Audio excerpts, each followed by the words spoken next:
संदीप जी दिल्ली से। राधे राधे महाराज जी। गुरुदेव, आपने सत्संग में बताया था कि आपकी किडनी खराब होने से पहले आपको साधन का ज्यादा भरोसा था, लेकिन किडनी खराब की खबर मिलने के साथ ही आपकी शरणागति बिल्कुल दृढ़ हो गई। तो महाराज जी, हम जैसे साधकों को ऐसी ही किसी घटना का इंतजार करना चाहिए या किसी अन्य साधन से? नहीं भैया, मत करना इंतजार घटना का। बहुत भगवान की कृपा है जिससे हम आपके सामने बोल पा रहे हैं, नहीं तो दशा नहीं है शरीर की बोलने की। पीड़ा पूरे शरीर में, भयंकर पीड़ा है पूरे शरीर में इस समय भी, पर वो भगवान की कृपा से। तो भगवान से मनाओ कि शरीर स्वस्थ रहे और मन आपके चरणों में लग जाए, ये बहुत बड़ी बात है। अस्वस्थ होने पर फिर प्रायः मन शरीर में ही लगा रहता है। जिनका मन लग चुका है भगवान में उनकी बात तो अलग है, पर जिनका मन नहीं लगा है पूर्ण रूप से, फिर वो शरीर में ही लगा रहता है। इसलिए विपत्ति की आशा तो मत करो यार, भगवान की शरणागति की जरूर आशा करो कि नाथ ऐसा विवेक दे दो, ऐसी बुद्धि दे दो जो आपकी शरण में आ जाए। सबको विपत्ति दे के ही थोड़ी शरण में भगवान लेते हैं। हाँ, अलग अलग प्रक्रिया है शरणागत की। कोई घटना, कोई विपत्ति दे के, तो किसी को ज्ञान दे के, विवेक दे के।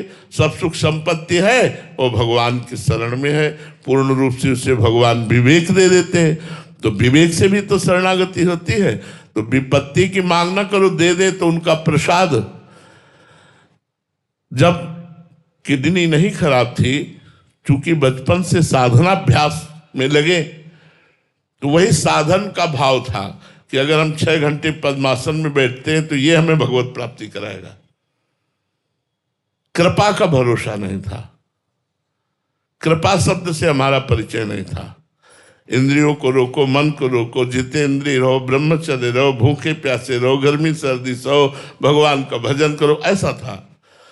लेकिन जब किडनी फेल हुई तो बैठने लायक नहीं। अब भरोसा टूट गया साधन का और साध्य का भरोसा हो गया कि प्रभु अब तो सिर्फ आपकी कृपा से मेरा मंगल हो सकता है, आपकी कृपा से आपसे मिलन हो सकता है। मेरे में कोई साधना करने की तो सामर्थ्य रह नहीं गई। नाथ, मैं आपकी शरण में हूँ। हृदय से शरणागति का प्रादुर्भाव हो गया। तो कभी कभी किसी घटना से शरणागति हो जाती, कभी कभी विवेक से शरणागति होती। इसलिए घटना मांगो मत, उनको देना हो तो दे देंगे, वो सामर्थ्य भी देंगे सहने की। वैसे विवेक से शरणागति बहुत सुंदर हो जाती है। नवीन सूरी जी लखनऊ से। राधे राधे महाराज जी। महाराज जी, भगवान की कृपा और हमारे प्रयास में क्या संबंध है? दोनों में कौन प्रभावशाली है? दोनों। जैसे पंछी के दोनों पंख आकाश में उड़ने के लिए अत्यंत आवश्यक हैं, ऐसे हमारा पुरुषार्थ और भगवान की कृपा दोनों परमार्थ की ऊंचाई पर चढ़ने के लिए आवश्यक है।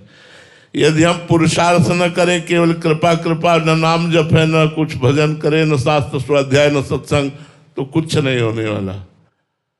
अगर साधना कर रहे हैं, अहंकार है, कृपा का आश्रय नहीं, तो कुछ नहीं होने वाला। इसलिए कृपा का आश्रय और डट कर साधना, डट कर पुरुषार्थ दोनों करने चाहिए, तो उससे अध्यात्म की प्राप्ति हो जाती है। दोनों का महत्व है।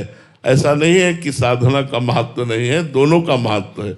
आज शरीर अस्वस्थ होने पर भी हमारी साधना चल रही है। जय बजे उठना, तय बजे उठना, शौच स्नान करना, अपनी दिनचर्या करना, भगवान की कृपा से सब चल रहा है वैसे ही। हाँ, अब यह है कि बराबर हम काफ़ी समय तक एक आसन में नहीं बैठ सकते। थोड़ी देर बैठे, 4 कदम टहले, फिर आके बैठ गए, फिर टहले, फिर बैठ गए। अपनी दिनचर्या चल रही है। तो हमारा पुरुषार्थ प्रबल होना चाहिए और भगवान की कृपा का दृढ़ भरोसा होना चाहिए। इन 2 बातों से भगवत प्राप्ति हो जाएगी।